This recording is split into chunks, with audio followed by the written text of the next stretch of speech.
우리가 건강을 위해 먹고 있다고 믿는 것들 중에서 지금 당장 끊어야 할 음식 한 가지를 꼽는다면 무엇인가요?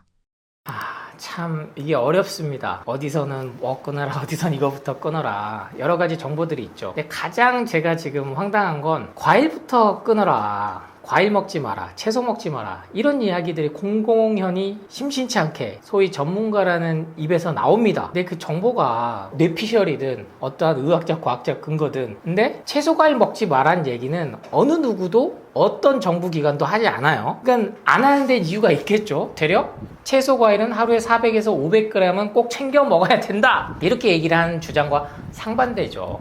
그래서 저는 반대적으로 저 역시도 이렇게 얘기를 드릴 수밖에 없어요. 하나를 꼭 꼽자면 커피입니다. 제가 지난 강연들에서 7대3의 법칙 뭐 여러 가지들을 이제 말씀드렸다면, 이번엔 1, 2, 3의 법칙을 왜 기억하기 편하게, 첫 끼가 중요하다, 2주만 실천해라, 그리고 3가지만 하면 된다. 그 3가지 중에 하나가 바로 커피부터 끊으랍니다. 2025년도 기준으로요, 우리나라 커피 매출액이요, 무려 7조에서 8조가 넘습니다. 어마어마한 시장이에요. 이 7조에서 8조가 뭐하고 또 비슷하냐? 건강기능식품, 영양제, 식품산업하고 또 비슷해요. 그러니까 왜 이게 엄청난 숫자냐면, 당연히 커피 매출은 1위가 미국이죠. 스타벅스의 본고장이니까. 그 다음이 2위 중국, 당연히 인구수가 가장 많으니까 뭐 인도도 있습니다만, 그 다음이 바로 우리나라예요. 3위. 이 5천만 명 인구수 뭐 아동들 제하고 하면 2, 3천만 명도 안 되는 걸로 세계에서 3위인데 실질적으로 인구 대비하면 1인 거죠. 그러니까 커피 공화국이고, 커피의 안 좋은 점은 너무나 이미 많이 나와 있음에도 불구하고 세계 시장을 거의 이렇게 점유하고 있고, 스타벅스는 우리나라에서 2,005점을 넘었고, 2025년 기준으로 약 7조 전체 매출에서 스타벅스가 3조를 넘게 차지합니다. 그러니까 어마어마한 숫자예요. 네, 커피 팔아서 그렇게 팔았다는 건, 뭐 저가 커피들, 왜 스타벅스 말씀드렸으니까 대표적으로 우리나라는 메가커피 지금 2,000원짜리로 승부수를 보고 있죠. 개인 카페는 거의 안 된다고 보시면 되고, 이런 프랜차이즈 커피점이 장악했어요, 온 시장을. 그래서 커피 음료 문화가 만들어진 만큼 그들의 얘기대로 논리대로라면 간암 환자가 먹어도 좋고 치매 예방이 되고 그런 효과가 항산화 성분이 있어서 됐다면 모든 질병률, 사망률이 떨어졌어야 됐죠, 지난 30년 동안. 근데 가파르게 올랐습니다.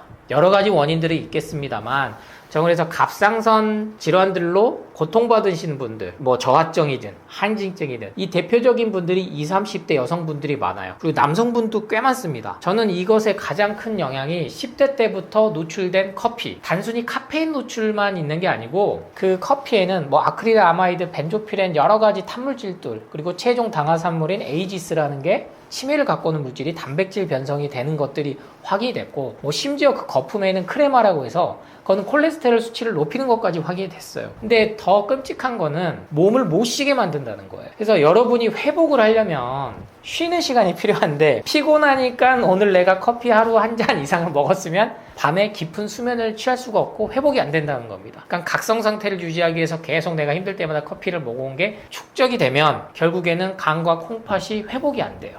병원 가서 수치를 검사해서 어느 날 갑자기 이런 걸 이제 갑상선 관련 호르몬 수치들로 이걸로 설명을 하고 몸에 문제가 있다고 하지만, 원인은 모른다고 하지만 원인은 대부분 커피에서 있어요. 술, 담배보다 더 강력하게 영향을 끼칩니다. 이런 부분들이 좀 불편한 진실이지만 계속 어디 채널들 가면은 사과 먹지 마라, 고구마 먹지 마라, 혈당 올린다, 이런 어그로성 썸네일들이 지금 너무 많고, 특히나 고기파 쪽에서 요새 더 활발하게 움직임이 많아요, 이 유튜브 흐름 보면. 근데 가장 먼저 저는 고기도 먹어도 좋고 채소 과일도 좋고 한데, 커피의 유해성은, 위험성에 대해서는 지금도 왜 권고사항은 나왔잖아요. 카페인 기준 200mg으로 하루 한 잔까지만 먹어라. 이 얘기는 그 이상 먹었을 때는 분명히 부작용이 온다라는 건 밝혀졌다. 그리고 발암물질이 있다는 것도 법원 판례로 확연하게 인정이 됐으니까, 내가 지금 몸이 아프다면, 물론 예방을 하신다는 차원에서도 커피를 매일 즐겨 먹는 거를 저는 이제 권해드리진 않고, 가끔씩, 그리고 정말 피곤할 때, 그리고 그 맛을 위해서, 삶의 낙이 또 있으니까요. 완전히 끊어라가 아닙니다. 현재 내 몸이 어디가 아프고 심각한 질병이 있고 정말 어떻게 한번 살을 빼보겠다 하신다면 단 2주만이라도 커피를 꼭 끊어보시면 좋겠습니다. 건강을 위해서 이건 꼭 먹어야 한다, 이건 피해야 한다 기준을 어떻게 잡아야 하나요? 우리가 먹을 게 너무 많아요. 예를 들면 아프리카에 굶어 죽는 친구들, 특히 아이들 얼마나 정말 불쌍합니까? 그 아이들한테 바나나를 주든 아니면 초코파이를 주든 케이크를 주든 정말 생존을 위해서 먹어야 되고, 그 물질이 아니면 뭐 가공식품이든 아니면 자연에서 온 거든 몸에서는 필요하니까 생존을 위해서 에너지로 쓰입니다. 그런데 우리가 지금 세계 10위 경제대국, 군사대국인 대한민국 기준으로 놓고 보자고요. 하루 칼로리 2000칼로리 그냥 섭취합니다. 한 끼만 먹어도 다 그렇게 세팅이 돼 있어요. 그럼 이 상태에서는 우리가 매일 피해야 될 거는 죽은 초가공식 구별을 해야 된다는 거죠. 왜냐면 TV만 틀면 대량으로 생산하고 유통해야 되기 때문에 가공되는 거를 판매할 수밖에 없어요. 그러면 이 가공된다는 건 뭐다? 첫 번째는 열이 가해졌다는 거고, 두 번째는 원래 자연에 없었던 화학 첨가제들, 인공 감미료들. 그러니까 과일의 향이 그냥 가짜가 들어간 거예요. 과일이 들어간 게 아니고. 채소도 뭐 심지어 그런, 요새는 저는 참 그런 케일 분말가루나 블루베리 뭐 이런 착즙을 파는 거는 좋은 현상이라 봅니다만, 그거를 인공적으로 또 가공해서 판매하는 식품들과 또 구별을 하셔야 돼요. 참 이게 어렵죠. 그래서 이 기준을 보실 땐 성분 함량표를 딱 보시면 돼요. 그러니까 가장 좋은 건 채소, 과일, 원물을 보면 이거는 가공할 수가 없잖아요. 이게 뭐 농약이 어떻고 토양이 어떻고 이건 차지하더라도요. 아니 그래도 자연에서 온 그대로가 낫지. 공장에서 찍어낸 죽은 음식보다는 당연히 이게 나은 거예요. 근데 이건 기준이 명확하니까 이걸 먹으면 좋은데, 성분 함량표에서 그 화학 첨가제 어려운 말들이 너무 많이 들어간 건 피하자는 거예요. 그래서 이거를 제가 항상 강조드린 7대3의 법칙. 내가 기존에는 하루 3번 계속 가공식품 먹었다면 하루에 한 번으로 줄이자. 살아있는 음식과 죽은 음식으로 이렇게 조금 강하게 말씀을 드렸던 거죠. 그래서 기준 자체는 이게 우리 엄마가 만들어주신 음식일까 아닐까, 이런 고민 한번 해보셔야 되고, 물론 지금은 설탕을 많이 쓰긴 합니다만 그래도 엄마의 정성과 손맛이 들어간 그 음식들을 내가 최대한 좀 먹어봐야겠다. 실은요, 배달 음식이든 맛집이든 성공하는 데는요, 인공감미료, MSG, 폭탄 투하해서 맛있는 거예요. 레시피가 정성이 들어가서 맛있는 게 아닙니다. 우리 뇌를 중독시키고 입맛을 거기에 길들여서 우리가 맛있다고 느끼는 거지, 실은 그런 정성이 조금 들어가는 음식들, 안 되면은 원물 그대로인 것들, 그리고 이 원물을 좀 편하게 먹을 수 있는 그런 걸로 기준을 삼으시기 바랍니다. 질병의 원인이 결국 먹는 것에 있다고 하셨는데, 현대인이 가장 많이 놓치고 있는 식습관 문제는 무엇인가요? 우리는 지금 너무 많이 먹어요. 계속 뭔가 먹어야 된다라는, 즉 그거는 소비를 유도하는 거죠. 여기 가봐, 여기 맛있대, 새로운 거 나왔어, 뭐 두 좋은 거 나왔어, 바로 무슨 버터빵 나왔어. 마치 이게 트렌디하고 이걸 안 하면 유행에 뒤떨어지고 나만 뉴요커가 안 되는 것 같고, 그래서 커피도 실은 먹기 시작한 거거든요. 너는 아직도 믹스커피 먹어? 아메리카노 먹어야지. 먹어야지. 응? 겨울에도 아야. 이건 이건 포기 못하는 거야. 이 문화를 누군가는 일부러 만든다는 거예요. 그래서 음식이 지금은 소비하는 데 있어서 엄청 큰 축입니다. 대표적으로 뭐 옷, 그렇죠? 사람이 의식주에서 옷도 소비가 가장 많이 이루어지고, 그걸로 인해서 지구 환경이 엄청나게 파괴된다라는 정보들은 한 번씩 접하셨을 거예요. 미세 플라스틱이 해서 우리가 그냥 무심코 빤 이 세탁 한 번이 넘어서 태평양을 넘어 인도양, 대서양까지 가가지고 섬에 그냥 그 엄청난 쓰레기로 남아서 그 동식물 생태계가 파괴된다는 그 사실. 음식물 쓰레기도 어마어마하게 나오거든요, 우리나라가. 그러니까 지구 한 반대편에는 굶어 죽고 있는데, 우리는 뭐 뷔페에서 엄청 먹어야지 하고 막 떠다가 다 버리고. 그래서 우리 식습관 문화가 지금 너무 많이 먹게 만든다. 그 중에 좀 더 세부적으로 들어가면 이 근육에 집착하게 만든다.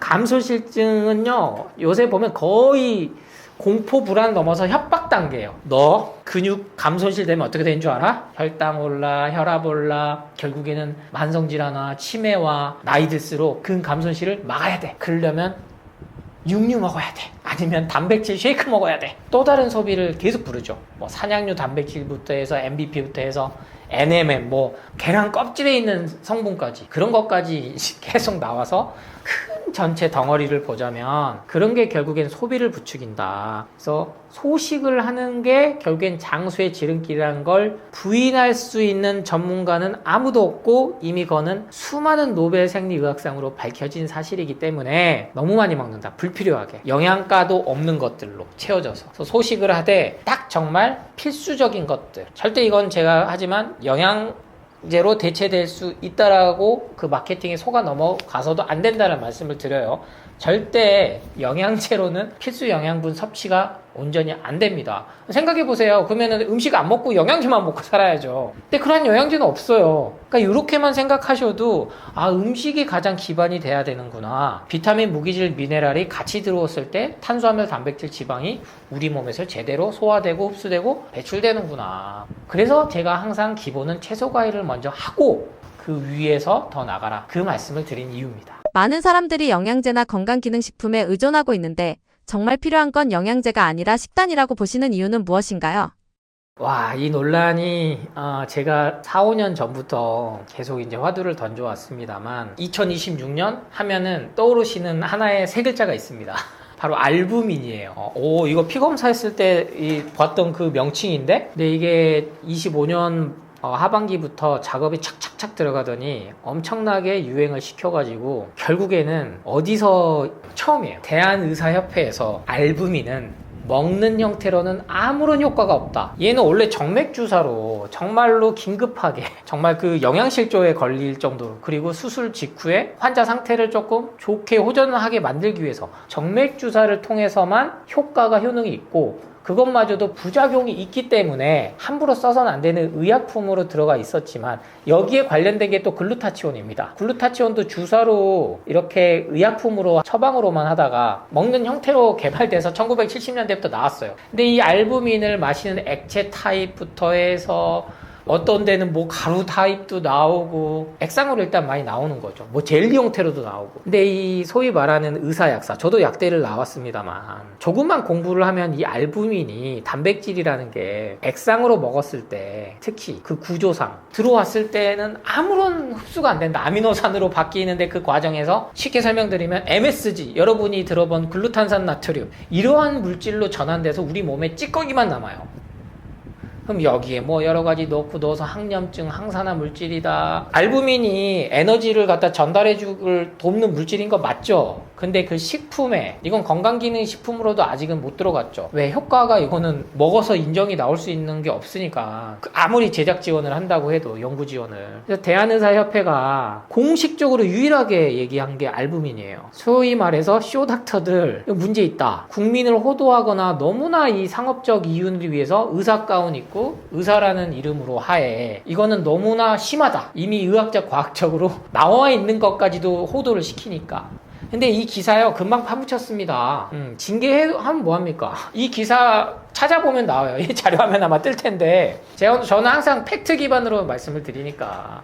근데 알부민만 그럴까요, 여러분? 아니에요. 오메가3 영양제부터 해서 글루타치온, 뭐 유산균, 마그네슘, 칼슘, 대표적으로 뭐 칼슘과 베타카로틴은 그 부작용이 확인돼서 종합 비타민부터 그렇고, 비타민 C를 왜 메가도스를 암 환자들한테 못 쓰는데요? 신장 결석, 콩팥에 돌이 생긴다는 게 확인됐기 때문에.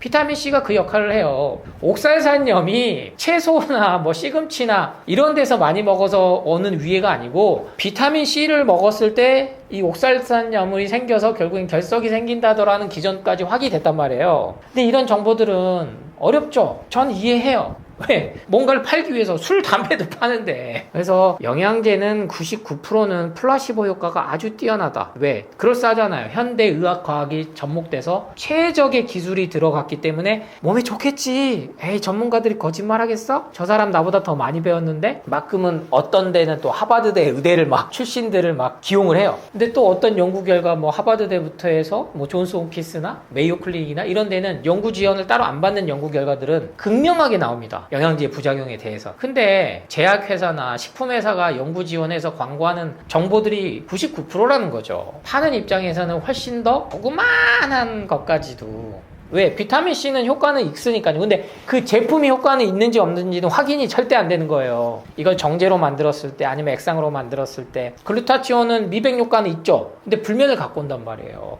피부 트러블을 갖고 온단 말이에요. 칼슘제를 먹었더니 대략 칼슘 섭취를 뺏는 게 확인돼서 음식으로 먹으라까지 이미 우리나라에서도 권고를 했단 말이에요. 그렇기 때문에 내가 현재 영양제를 먹고 있는데 계속 몸이 안 좋다면 새로운 영양제를 찾지 마시고 기존에 먹던 것부터 끊고 원래 그 영양제의 출발인 자연에서 온 거에서부터 육류 고기에는요 비타민, 무기질, 미네랄이 그렇게 항산 성분이 풍부하지 않아요. 기본적으로 단백질, 지방이 주가 된 게 동물성이고 식물성에서부터 우리 인류는 그거를 습득하고 생존할 수 있게끔 해오게끔 아주 오랜 시간에 걸쳐서 진화가 돼 있다. 그래서 소화 흡수가 아주 어려운 게 영양제인데 이게 배출도 잘 안 된다. 우리 간과 콩팥에 쌓이고 결국엔 만성염증을 갖고 오는 게 현대 과학에서 확인된 바이기 때문에 이 점을 한번 생각하셔서 꼭 인식 전환을 해서 먼저 영양제부터 2주만 끊어보고 몸이 좋아지면 안 드시는 게 맞다. 그 말씀을 드립니다. 요즘 건강식, 클린푸드, 주스 등 다양한 정보가 넘치는데 겉으로는 건강해 보이지만 실제로는 피해야 할 가짜 건강식은 어떤 것들이 있나요? 제가 이 CCA 주스, 까주스, 까먹지 말자 해서 전파를 드린 지 한 3년이 넘었는데 4년 차에 이렇게 또 인사를 드려서 한 번씩 검색을 해봐요. 그리고 제 알고리즘에도 광고가 엄청 뜹니다. 왜냐면 제가 CCA 창시자니까요. 까주스 상품이 엄청 많이 나왔어요. 하지만 제가 26년 지금이 녹화일 기준으로 4월이니까 저는 아직까지 제 이름으로 주스 판매를 하지 않습니다. 왜냐면 돈을 많이 벌곤 쉽죠, 저도. 하지만 이게 진정성이 호도가 되는 수밖에 없어요. 그리고 공격이 되기 때문에 제가 주스 사업하려고 저렇게 했구나 이렇게 가기 때문에. 하지만 까주스는 그 효능 효과는 확인이 돼서 이 3년이 넘는 시간까지도 엄청나게 많이 판매가 되고 있어요. 왜? 효과가 있거든요. 특히 다이어트에. 그래서 연예인들 엄청나게 광고 출연시킵니다. 친숙한 연예인들도 많아요. 근데 그 중에서도 저는 여러분이 선택의 기준을 삼을 때 화학 첨가제가 들어가 있느냐 아니냐를 좀 보셨으면 좋겠어요. 기왕이면 클린 주스, 해독 주스 뭐 여러 가지 명칭들로 나오지만 궁극적으로는 거기에 좀 효과를 더 보기 위해서 여러 가지 물질들을 좀 첨가하는 경우들도 있고 아니면 뭐 방부제 처리를 하기 위해서 비타민C를 넣는 경우도 있고 비타민C가 방부제 역할도 엄청 하거든요. 인위적으로 만든 비타민C는. 그래서 이러한 것들 기준들을 동물성이든 식물성이든 무첨가가 기준이 돼야 되는구나. 판매하는 거에도 분명히 그게 있거든요. 그래서 일시적으로 효과는 있어서 그게 극명하게 좋은 제품인 것처럼 보이지만 장기적으로 섭취했을 때는 분명히 몸에 데미지는 쌓일 수밖에 없다. 물론 완전 초가공 식품보다는 식물 채소 과일을 기반으로 해서 만든 제품이 더 좋겠으나 저는 클린 주스 중에서도 무첨가 기준을 항상 잡으시고 여기에 조금 더 내가 돈을 현명하게 쓰셔서 여태 내가 건강기능식품에 한 달에 10만원, 20만원 써봤다면 그거를 유기농으로 돌려봐야겠다. 친환경 제품으로 돌려봐야겠다. 그럼 더할 나위 없이 좋죠. 유기농 채소과일을 원물로 해서 100% 물조차도 첨가가 안 된 제품이 반드시 있습니다. 왜? 제가 그런 제품만 계속 먹으라고 주장을 해서 소비자가 많이 찾거든요. 왜 만들어 먹기 힘들어요? 저도 압니다. 그래서 저는 기업들이 많이 써서 제품을 쓰게 해서 실은 CCA 주스만 뭐 상표 등록을 해도 아무 의미가 없어요. 왜냐면 클린 주스, CCA 주스 이렇게 하면은 그거는 상표 등록에 저희가 안 되는 거라서 저는 지난 3, 4년 동안 많이 더 안 알려졌을지언정 CCA 주스는 지금 여러분이 검색만 하셔도 정말로 주스가 혈당을 올리고 혈당 스파이크를 갖고 오고 효과가 없었다면 제품이 이렇게 팔릴 수가 없어요. 그와 관계로 같이 되어 있는 게 레몬수죠. 레몬 착즙. 뭐 요새 블루베리 착즙도 나오고 여러 가지 착즙도 나옵니다만 너무 많은 거를 찾을 필요는 없다. 그래서 레몬수 정도까지만 하셔도 충분하고 여기에 막 여러 가지 조합들을 섞어가지고 또 시도를 해봐야지 라는 그러한 마케팅 역시 소비를 또 부추기는 거거든요. 그렇잖아요. 이미 까주스도 먹고 있고 뭐 깨주스도 먹고 있고 레몬수까지 먹고 있는데 여기에 또 뭐 생강도 먹어보고 진저샷이라 그래서 오일도 같이 올리브 오일도 같이 먹어보고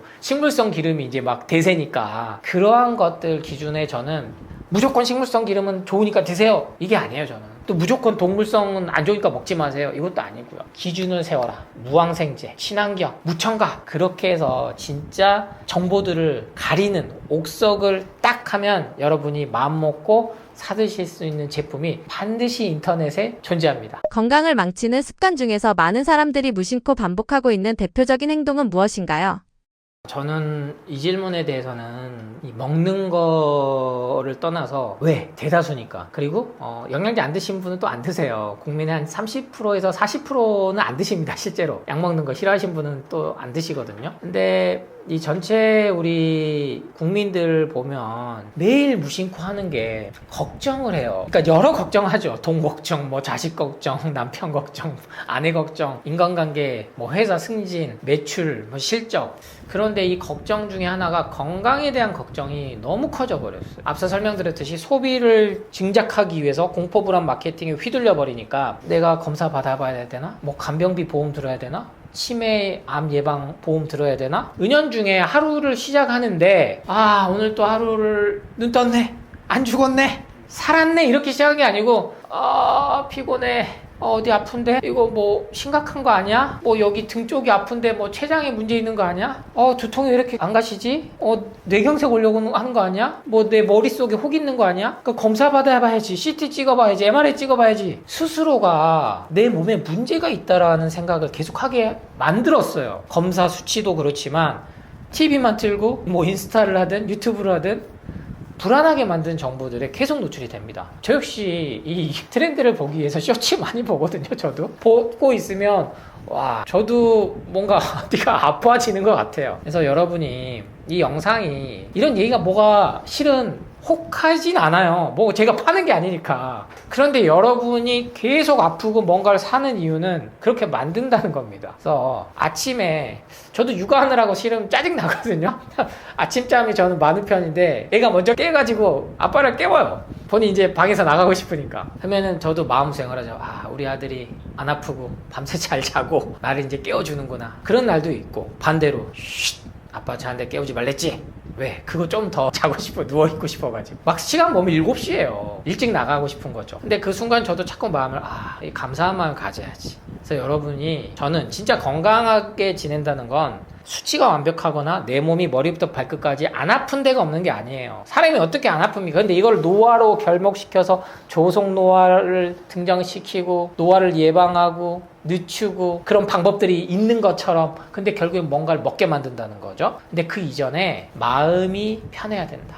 건강한다는 건 마음의 괴로움이 일단 없어야 돼요. 불안함이 없어야 돼요. 상황은 실은 어떠한 상황도 인간사에는 안 벌어질 수 없는 상황은 없습니다. 그 상황이 나에게 왔을 때 내가 그 상황을 어떻게 받아들일 수 있느냐, 그 힘을 길러야 되는데 그거는 영양제로는 길 수 없는 거거든요. 검사로는 이건 절대 예방할 수 없는 거거든요. 그래서 매일 아침 시작을 할 때 감사한 마음으로 좀 시작하셔라. 부정적이고 불안하고 걱정된 마음보다 나 지금 근육이, 눈이 막 파르르 떨렸으니까 마그네슘 챙겨 먹을까? 이렇게 시작하시지 말고 나는 오늘 또 하루를 시작했고 내 몸은 점점 좋아지고 있고 오늘 하루 또 잘 보낼 거야. 잘 보낼 필요도 없어요. 그냥 하루 보내자.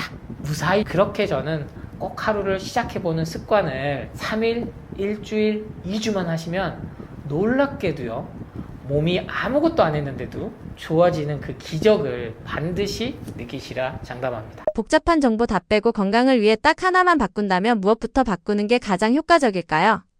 맞습니다. 이게 마음 수행이 쉽진 않죠. 그래서 정말로 딱 하나 바꿔야 된다라고 효과적인 걸 물으신다면, 그래서 제가 책을 계속 쓴 거예요. 첫 끼의 기적입니다. 하루를 시작하는 첫 끼만 바꾸셔도 분명히 몸은 달라진다. 제가 이 강연 처음에 말씀드렸던, 기억하시나요? 1, 2, 3의 법칙. 첫 끼가 정말 중요하고 2주만 이걸 실천하면 바뀌는데, 세 가지 원칙 뭐다? 하루 처음 시작할 때 무조건 미지근한 물, 찬물과 뜨거운 물을 섞은 음양탕이라고도 하는데 아주 오래전부터 내려오진 건강법입니다. 이거는 동의보감에도 기재가 돼 있을 정도로 미지근한 물로 시작해라. 두 번째, 깨주스, 까주스, 뭐 CCA 주스, KCA 주스, 제가 만든 거예요 이거는. 그래서 까주스, 깨주스로 시작해라 하루를. 세 번째, 커피를 끊어라. 이렇게 해서 1, 2, 3의 법칙만 여러분이 기억하시고 2주만 정말로 첫 끼의 기적을 넘어서 내 몸이 2주 안에, 그리고 100일 안에 달라지는 그 기적을 경험하셔서 삶 자체가 전반이 달라지는다고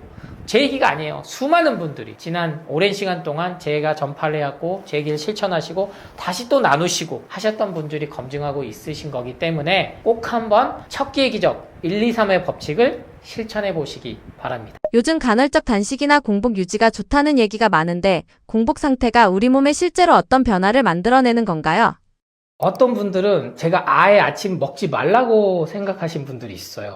한약사님이 아침 먹지 말래서 저 안 먹고 있는데요. 근데 절대 그게 아닙니다. 공복을 유지하는 게 몸에는 좋죠. 그렇다고 해서 정말 내가 배가 고픈데 예를 들면 오늘 촬영을 오는데 체력이 많이 빠진 상태에서 움직이다 보니까 아침을 먹었단 말이에요. 물론 그렇다고 아침부터 우유에 시리얼을 말아 먹진 않았지만 그래도 그럴 경우에는 내 몸의 상태에 따라서 먹을 수 있어야 되는데 이게 간헐적 단식 16대 8, 20대 4의 원칙에 완전히 갇혀가지고 물조차도 먹으면 안 된다라는 고정관념. 그러니까 그 틈새를 파고들어서 간헐적 단식하면 안 되는 이유 해가지고 또 어그로 끌고 뭐 근감소실증 갖고 온다. 아침 굶으면 안 된다. 이게 원래 삼시세끼 논리거든요. 뇌는 일정한 규칙적으로 식사 공급이 돼야 가장 효율적으로 돌아가고 아침에 포도당 에너지 공급원이 들어와야 우리 몸이 균형이 맞춰서 인슐린이 잘 이 조화가 맞아서 폭식을 안 하게 된다. 네, 이거는 원론적인 얘기죠. 원론적인 얘기죠. 첫 끼를 우리가 언제부터 이렇게 챙겨 먹고 살아왔느냐. 이거는 뭐 몇백 년도 안 돼요. 인류 역사적으로 보면.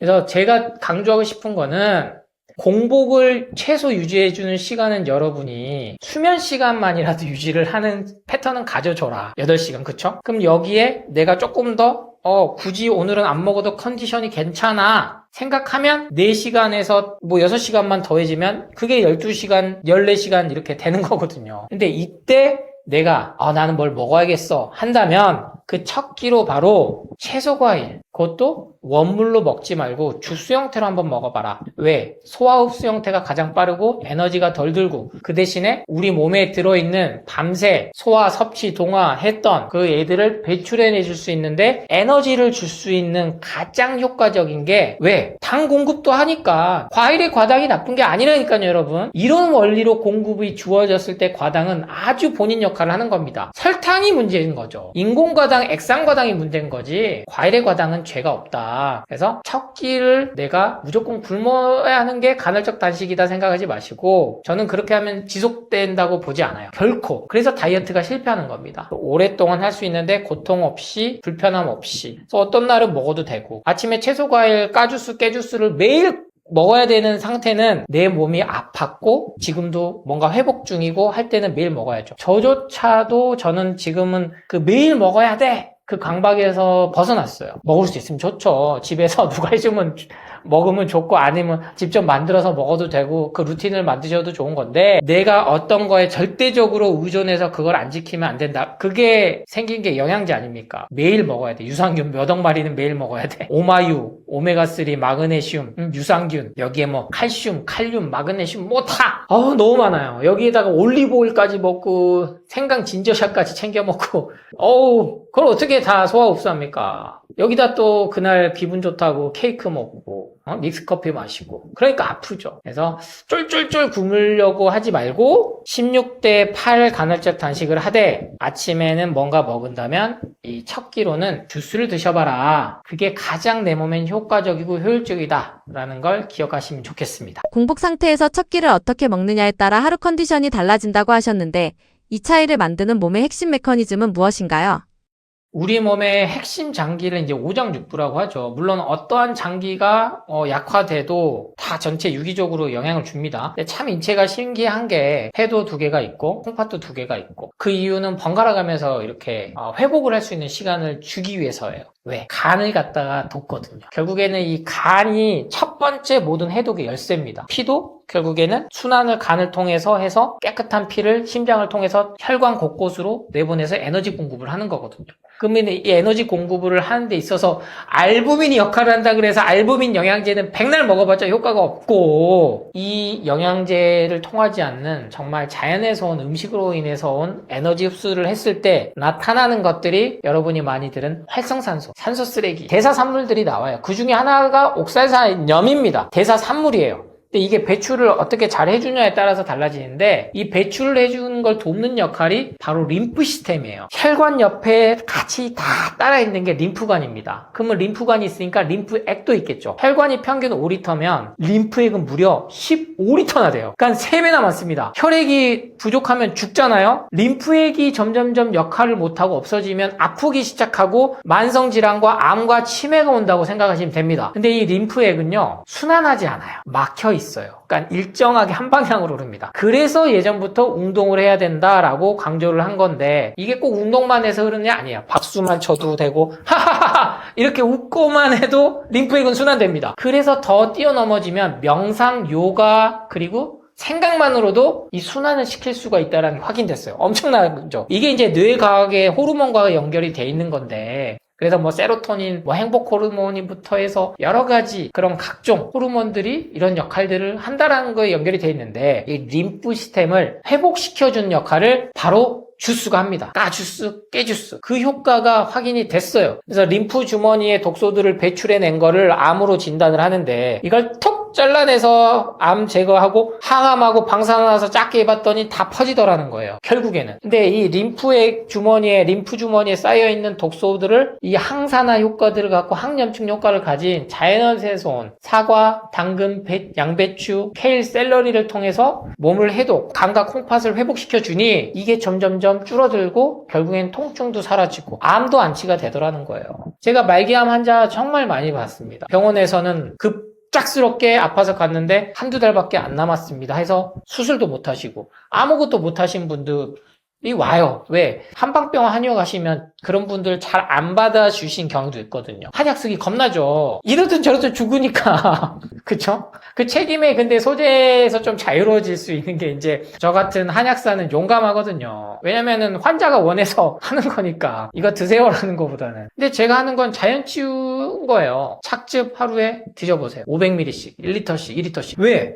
지금 뭐 죽게 생겼는데 안 할 이유가 있어요? 이 방법은 이미 오랜 동안 전해져 왔고 한약 역시 그런 순간들의 효과를 발휘한 처방이 이미 존재하고 근데 믿음의 문제거든요. 믿음의 문제. 근데 한약을 쓰기 이전에 저는 이 까주스, 깨주스만으로도 림프 시스템을 치유할 수 있다. 그래서 몸 안에 쌓인 독소 배출을 해주면서 이게 결국에는 뇌혈관까지도 건강하게 해서 치매를 진단받고 알츠하이머 진단받고 파킨슨병을 앓았던 분들도 그렇게 속도를 더디게 해준다는 약들 끊고 착즙의 효과를 보면서 다시 개선되신 분들이 너무나 많아요. 가면은 검사를 또 하니까 병원에서 놀래죠. 어떻게 된 거냐? 아무도 근데 그런 거에 대해서는 연구하려고 하지 않죠. 왜? 이거 제약회사가 착즙 주스 팔기 어렵거든요. 모양 빠진다고 생각을 할 수도 있지만 저 근데 차라리 제약회사가 대대적으로 한번 제대로 된 착즙 주스를 전 세계로 유통시키는 거 어떤가 그런 생각해요. 진짜 인류 건강을 위해서 안녕을 위한다면 근데 이거 돈 안 되거든요. 돈 안 돼요. 왜? 영구적으로 사람들이 좋아지니까. 근데 계속 그 공급을 하면 좋지 않을까? 근데 돈벌이로 따지면 항암제, 당뇨약이 훨씬 더 부가가치가 크지 농수산물은 마진율이요 정말 5%, 10%도 안 됩니다. 근데 제약회사 건강기능식품 영양제부터는요 기본이 50% 먹고 들어가요. 여러분 제품 개발비라는 게 있으니까 많게는 200%, 300%도 내는 거예요. 이게 게임이 되겠냐고. 그래서 이런 자본주의 논리를 알고 산업주의 원리를 알면 내가 어떠한 원리로 내 몸을 회복시킬 것인가 해보고 자연주의, 자연치유력, 채소과일, 까주스, 깨주스 해보고 안 됐을 때 영양제 드시고 영양제조차 안 됐을 때 왜 영양제가 한 3개월 먹으면 일시적으로 효과는 나요. 왜 안 나겠어요. 약품이 들어가는 건데. 근데 그게 독성이 쌓인다는 거죠. 그랬을 때 안 되면 저는 한약 써보고 최종 안 됐을 때 왜 급작한 상황이 아니잖아요. 지금 위급한 상황이 아니잖아요. 수술은 차후에 어느 정도 충분히 3개월 정도 몸 만들고 나서 그때 결정하셔도 좋겠다. 결국 선택은 누가 하니까? 내가 하니까. 누가 억지로 절대로 환자 수술 동의서 없이 살리는 상황은 응급 상황도 누군가 보호자가 사인을 해줘야 돼요. 법적으로. 왜? 누군가는 책임을 져야 되니까. 그러니까 결국에는 내 삶의 주인은 나구나. 내가 하루 첫 끼를 어떻게 시작할 거냐. 그 관점으로 한 번쯤은 깊게 고민해 보셨으면 좋겠습니다. 많은 사람들이 아침을 커피로 시작하는데 공복에 커피를 마시는 습관은 몸에 어떤 영향을 줄 수 있나요? 자, 첫 끼의 기적 핵심은 1, 2, 3법칙이에요. 이걸 제가 앞으로 어디든 강조드릴 겁니다. 우리 똑똑한 스푼에서 가장 먼저 이 1, 2, 3 법칙을 말씀을 드리는 건데, 세 가지 법칙 중에 커피 끊는 게 무조건 들어가요. 저는 제 예방원 환자들은 무조건 커피부터 끊고 오게 합니다. 저는 예약제로만 하기 때문에 이제는 10년이 넘다 보니까 뭐 돈을 많이 벌려고 하는 목적이 이제는 없어요. 그래서 철저하게 예약제로만 하고 오시기 전에 기본적으로 술, 담배는 제가 막 무조건 끊으세요 라는 건 안 해요. 왜? 어려우니까. 근데 커피는 끊을 수 있냐 없냐를 보는 거예요. 거기서부터 커피를 끊어왔다 하면은 한약을 처방할 가능성이 있다. 왜? 커피를 안 끊는다는 건 환자가 의지가 없는 거거든요. 그러니까 역설적이긴 한데 그게 무슨 차이야? 왜냐면 한약을 쓴다는 거는 돈을 들여서, 그래도 목돈을 들여서 내 몸을 좋게 만드는 건데, 유해한 요소들부터 스스로가 안 하고, 그러니까 딱 차단을 해놓고 온 상태에서 한약을 먹어야지 마음의 준비가 돼 있어야지 한약을 쓰지. 한약을 쓰면은 우선적으로 그런 것들을 먼저 해독하느라고 몸이 회복되는 속도가 더디단 말이에요. 그러니까 돈을 버는 구조는 아닌 거죠, 이게. 그래서 저는 무조건 한 달만 우선 처방을 합니다. 제 한약사가 고유할 수 있게 조제할 수 있는 처방이 있어요. 그럼 그것만 써도 충분히 좋아지거든요. 왜? 몸에 안 좋은 것들을 없애니까. 그래서 커피가 그만큼 내가 모르는 사이에 몸을 갉아먹고 있다. 저도 1년에 커피를 지금은 한번 세보면 한 5번에서 10번 정도는 먹을 것 같아요. 5번에서 한 10번 정도. 라면도 아마 그 정도일 것 같고. 근데 국수는 좀 자주 먹기 시작했어요. 국수는 소화도 잘 되고, 그리고 제가 뭐 많이 탄수화물 섭취를 다른 걸 안 하다 보니까, 군것질을 안 하다 보니까 먹고. 그래서 한 달에 한 번씩 커피를 먹는 정도로 족하다는 거죠. 그 맛도 즐기고 순간 뭐 좀 에너지 붐업도 되고, 그래서 자양강장제 같은 것도 그런 효과들이 조금씩 날 수 있는 거고. 근데 이거를 매일 먹잖아요. 문제는 그것도 하루에 1리터씩, 뭐 용어도 여러 가지가 나왔습니다만 2리터짜리도 팔잖아요. 대용량 싸게 해가지고. 그게 절대 좋은 게 아니다. 그래서 과학적으로는 커피의 부작용 치시면, 제가 3, 4년 전부터 커피에 대해서 용감하게 불편한 진실을 알리고 나서부터는 많이 정보들을 줍니다. 아직도 근데 99%는 커피의 유해성보다는 좋은 점들에 대한 PPL이 많아요. 그래서 여러분이 지금 아프다면 커피를 하루 시작할 때부터 먹는 습관부터 바꾸면 2주면 분명히 몸이 좋아져서 아무것도 안 해도 돼요. 까주스, 깨주스조차 안 먹어도 돼요. 커피만 끊었을 뿐인데 두통이 사라졌다, 변비가 좋아졌다, 비염 아토피가 좋았다, 피로가 점점점 더 개선이 됐다 라는 걸 느끼실 거예요. 이건 단순히 뭐 불면이 개선됐다, 수면 질이 좋아졌다 그렇게 접근하는 게 아니고 아주 복합적으로 움직입니다. 아주 복합적으로. 그래서 처음 말씀드렸듯이 콩팥이 2개 있는 이유는 한쪽이 실게 해줘야 되는데, 콩팥이 위에는 또 부신이라는 장기가 양쪽에 있단 말이에요. 근데 커피가 이 장기 부신을 못 쉬게 하고, 그러니 콩팥이 부하가 걸리고, 콩팥이 부하가 걸리면 간이 다시 부하가 걸리고, 간이 부하 걸리면은 누가 최종적으로 부하 걸리겠어요? 소화가 제대로 안 되니 췌장이 망가져요. 위와 장이 망가지기 시작하면서. 그러니까 이게 유기적인 겁니다. 아주 오랫동안.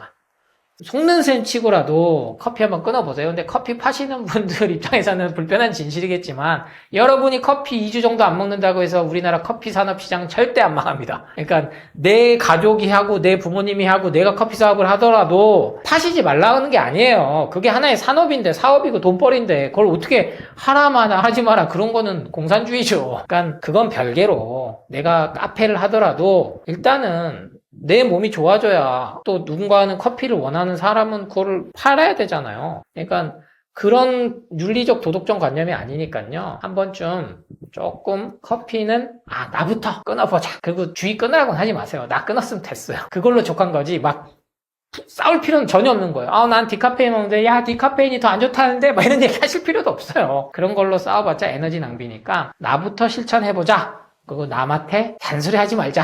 기억하시기 바랍니다. 복잡한 이론을 빼고 아침 한 끼는 이렇게 시작해라라고 한 문장으로 정리해 주신다면 어떻게 말할 수 있을까요? 네, 이번 편은 여러분 묻지도 따지도 않고 1, 2, 3 법칙만 기억하시면 됩니다. 제가 계속 이렇게 강조드리는요, 여러분이 모르겠어요. 이 강연 영상이 썸네일이 1, 2, 3 법칙 이렇게 나가면 좋겠지만, 이거는 고유 PD의 권한이니까, 편집의 영역은 제 영역이 아니니까. 근데 1, 2, 3 법칙이 그만큼 강력합니다. 근데 이거를 지키기가 어려워요. 하루 시작을 물로, 미지근한 물로, 음양탕, 찬물과 따뜻한 물. 이 섞을 때도 이제 대류 현상 때문에 뭐 따뜻한 물 섞고 찬물 섞어라 이런 원론적인 이론이 수천 년부터 내려졌지만 지금은 미세 플라스틱이 너무 많아요. 그래서 집에서 종이컵 쓰신 분도 있고 뭐 플라스틱 컵 쓰신 분도 있고 뭐 사기 그릇, 유기 그릇 쓰신 분도 있지만 복잡하니까 찬물 절반. 따뜻한 물 절반. 근데 이때 뭐 100ml, 100ml씩 해가지고 200ml가 돼서 그걸 다 드실 필요는 없어요. 왜냐면 저 같은 경우는 한 3, 40ml 정도만 먹어요. 왜냐면 입을 헹구고 그 정도만 먹어도 하루 시작이 된다는 거 몸에 알리거든요. 근데 수분이 그만큼 몸에 부족할 날에는 더 먹어집니다. 실제로 몸이 50ml를 넘어서 100ml도 꿀꺽꿀꺽 넘어가요. 이게 참 신기한 게 제가 이제 육아를 신생아 때부터 5년간 옆에서 밀착마크를 24시간 해오다 보니까 아들을 깨어나서 저도 일어나면 소변을 누게 하고 그 다음 물을 먹게 한단 말이에요. 그러면 물이 부족한 날에는 밤에 절대 소변을 안 넣어요. 그러니까 이 건강정보가 최악인 게 저는 원래 뭐 잠을 자면은 공장문이 다 닫아서 원래 소변을 안 누러 가는 게 정상입니다. 이딴 소리 듣고 거기에 나는 하루에 두세 번 소변 보러 가는데 나는 신장에 문제가 있나 방광에 문제가 있나 신경과에서 그런 얘기를 많이 들어요. 상담이라고 듣고 와가지고 이게 아주 의대나 약대에 배운 인체생리학의 책에서 이론으로만 바탕이 된 거예요. 우리 인간의 몸은 그렇게 간단하지 않아요. 현재 내 몸이 내가 그날 먹은 수분량이 많아서 배출할 게 많으면 밤에 동화 주기에 따라서 먼저 독소를 배출을 하는 겁니다. 그러면 자연스럽게 소변을 볼 수 있는 거지. 무슨 그게 불면이 난 있나 봐. 방광이 안 좋나 봐. 전립선이 안 좋나? 이게 다 다른 거예요. 그날 그때 컨디션 따라서. 그래서 저조차도 깊게 잔 날도 있고 화장실 간 날도 있고. 근데 이 어린 친구도 자라나는 성장기를 보니 오줌이 노랄 때는 아침에 물을 많이 마셔요. 근데 밤에 막 2번, 3번 오줌 쌀 때가 있어. 자기 전에 저녁에 물을 많이 먹은 거지. 그날 또 막 그런 음식들을 많이 먹고 과일도 먹고 막 이런 게. 그럼 아침에 물 조금만 먹어. 이게 본능적으로 애들은 본능적으로 하는데 이 본능을 갖다가 없애버리는 게 사탕, 젤리, 초콜릿, 아이스크림이에요. 아이들 본능을 깨버리는 게 비타민C가 아니잖아요. 이게 뽀로로 비타민C는 그게 사탕이지 비타민C가 아니야. 근데 애들이 비타민C 줘 비타민C 줘 하게 만들어버린 거예요. 엄마도 그게 뭐 좋은 거라 생각하고 젤리를 주고 있고. 그래서 여담이 좀 길었습니다만 이렇듯 사람의 몸은 환경에 따라서 다르다. 그래서 아침에 내가 물을 먹어봤을 때 500ml 반드시 먹어야 된다는 법칙도 없고 200ml가 적당한데 그거는 조절해서 드셔야 된다. 그리고 나서 한 30분 정도 있다가 CCA 주스, 까주스, KCA 주스, 깨주스 드시고 이 양은 200에서 300ml.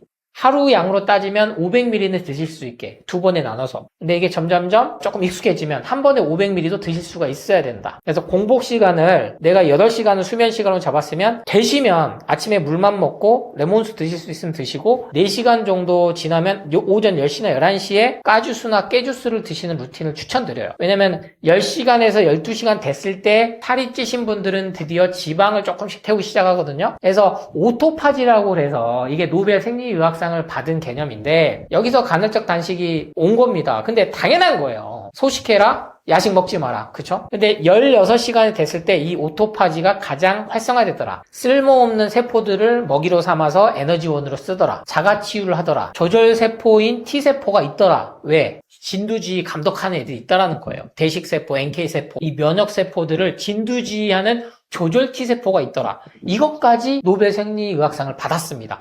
이게 제가 강조드리는 자연치유력이고 자가치유력이거든요. 근데 이걸 복잡하게 막 설명하고 막 어렵게 해서 밤에는 소변을 보면 문제가 있는 겁니다. 이렇게 설득을 시켜 세뇌를 딱 해버리는 거죠. 거기서 벗어나셔라. 그래서 이거를 위해서는 여러분이 뭘 해야 된다? 결국에는 마지막 커피를 끊어야 된다. 이게 1, 2, 3의 법칙입니다. 그래서 딱 이번 강연의 한 줄 키워드는 1, 2, 3 법칙만 실천해라. 첫 끼 뭘 먹냐? 2주만 3가지 원칙. 음양탕, 미지근한 물, 까주스, 깨주스, 마지막 커피 끊기. 그렇게 2주 체험 꼭 하시고 이 영상들에도 효과 봤다. 제가 그래도 강연을 유튜브에서 많이 하고 제 채널도 있습니다만 제 채널에 오셔서 댓글은 많이 달아주세요. 근데 조회수 많이 나온 채널들도 있고 뭐 안 나온 채널도 있고 하지만 공통적으로 영상에 댓글 항상 남겨주세요. 원장님 덕분에 하야스님 덕분에 2주만 실천했는데 좋아지셨다. 그리고 약 끊었다. 이건 어떻게 설명할 거예요, 그거는. 그래서 너무 이 소비를 부추기는 건강정보에 휩쓸리지 마시고 1, 2, 3의 법칙,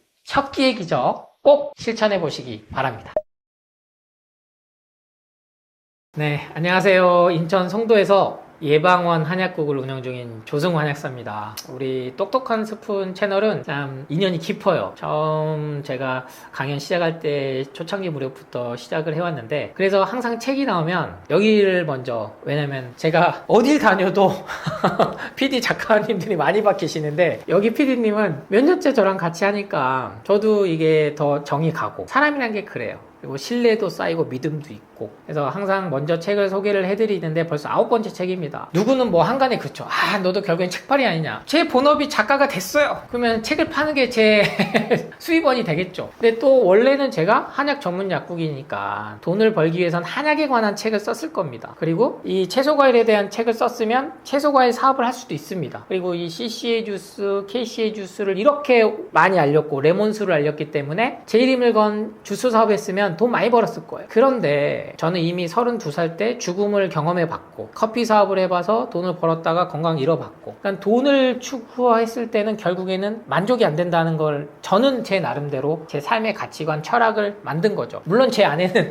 언제 돈 벌 거냐, 언제 대출 다 갚을 거냐, 당연히 아내로서 그런 얘기를 할 수가 있겠지만, 그래서 이 책을 통해서 결국에는 9번째 책인데 종합판이에요. 첫 책인 채소과일 식재부터 완전 배출, 완치 비만, 뭐 채소과일식 레시피, 그리고 가장 또 자기계발서로 많은 사랑을 받았던 나를 살리는 습관, 죽이는 습관, 요거는 예스24에서 오늘의 책에 선정이 됐거든요. 그 정도로 책이 수준이 높아요. 그래서 저는 자기계발서로도 또 성공한 작가가 됐고, 그리고 이 직전에 나온 필사책 나는 지금 건강합니다. 그러니까 저는 제가 어린이를 위한 채소과일식까지 냈기 때문에 동화로 작가로서는 성공했죠. 근데 그 성공의 기준을 저는 돈으로 보지 않아요. 왜? 제가 더 돈을 벌려고 했으면 지난 수년간 강연을 엄청 했을 거고, 그걸 통해서 팬덤을 만들었을 거고, 그 팬덤을 이용해서 또 뭔가 사업을 했을 거고, 알거든요. 저도 돈 버는 방법은 빠삭히 압니다. 하지만 이렇게 항상 2-3시간씩 와서 목이 쉬도록 이렇게 유튜브 영상을 조회수가 나오든 안 나오든 일정하게 여러분께 찾아서 인사드리는 이유는 돈이 안 되는 정보가 진짜 여러분을 위한 정보라는 걸 알려드리고 싶은 거예요. 책에 있는 내용이 지난 10수년간 제가 공부해오고 임상 경험했고, 지난 8권의 책을 이 한 권으로 집약이 됐습니다. 그래서 정말 책 읽기가 어렵다는 거 알고, 책 한 권 산다는 게 얼마나 여러분들이 귀한 선택해 주셨던 것도 알아요. 그래서 이번 책은 정말 더 읽기 쉽게 썼고, 술술 누가 읽어도, 초등학생 읽어도, 그리고 5장에는 한 번 더 브로그 개념처럼 5장을 아예 챕터를 만들어 놨어요. 그래서 앞선 내용들을 다 실전법을 일목요연하게. 그래서 이 책 딱 사시고 5장만 보시고 바로 2주 실천하고 몸이 좋아지면 다시 1장도 있고 2장도 있고 3장도 있고 4장도 있고 책 읽는 방법까지 제가 들어서면 자세히 설명을 해놨습니다. 그리고 여기에 부록을 무려 3개나 실어놨어요. 첫 번째, 제 예방원 임상경험. 왜? 아프신 분들 여러분에 대해서 여지껏 제가 한약에 대해서 언급을 자세히 한 적이 한 번도 없었거든요. 왜냐면 한약을 팔면 돈 많이 벌죠. 많이 벌 수 있습니다. 제가 아무리 마진을 적게 보고 좋은 약재를 쓴다고 해도 책 파는 거랑은 비교가 안 돼요, 사업 구조상. 전 또 혼자서 하기 때문에 인건비 또 절감도 되고. 근데 한약을 강조를 안 해왔던 이유는 진정성을 좀 더 전 책에 싣고 싶었고, 근데 이번엔 처음으로 부록에 제 예방원 임상 경험을 다양하게 좀 실었어요. 한약으로 좋아지시는 분들, 왜? 포기하지 마시라고. 병원에서 진단받고 임종을 그냥 속수무책으로 당하시는 분들이 너무나 많습니다. 포기하시지 마시라고 넣고, 두 번째 부록에는 또 운영하고 있는 예방원 카페, 거기가 이제 3년이 넘으니까 1000일 동안 실천하신 분들이 있어요. 매일 글을 올려주십니다. 정말 저한테는 고마우신 분들이죠. 저는 그분들 덕분에 이 GP를 계속 할 수 있었어요. 그분들 중 대표적으로 6분을 또 선정해서 6명의 실천 사례, 이미 10만 개가 넘는 글이 있어요. 그러면 그게 임상이고 가장 과학적이고 의학적인 데이터죠. 채소과일 먹었는데 3년이 넘도록 당뇨가 뭐 생긴 게 아니고 모든 콜레스테롤, 갑상선약, 모든 뭐 심장, 콩팥 그런 게 좋아졌는데, 그래서 그분들 사례를 실었습니다. 믿음을 좀 가지시라는 거죠. 또 마지막 부로 3번째는 Q&A 20을 또 엄선했어요. 왜? 책 읽기 힘들잖아요. 그래서 책 안 나가면 먼저 또 Q&A 20 읽고 인식의 전환이 되게. 이 작업이 결코 쉬운 작업이 아니에요, 작가로서는. 그래서 이 책은 제가 1년 넘게 정말 시간이 걸렸고 에너지를 많이 쏟았습니다. 그리고 출판사에서도 그러한 또 제 진심과 진정성을 이해해 주셔서 또 적극적으로, 그래서 처음으로 체험단도 선정해가지고 200분 넘게 워크북이라는 이 요약집 선물로 드렸어요. 왜? 저에 대한 찐팬들이잖아요. 그죠? 저에 대해서 관심을 가져. 저는 정말 유명인이 아니고, 저는 셀럽이라 생각도 안 하고 인플루언서도 아니고, 그냥 제가 먼저 깨우친, 알고 있는 걸 쉽게 전달해 드리는 것 뿐인데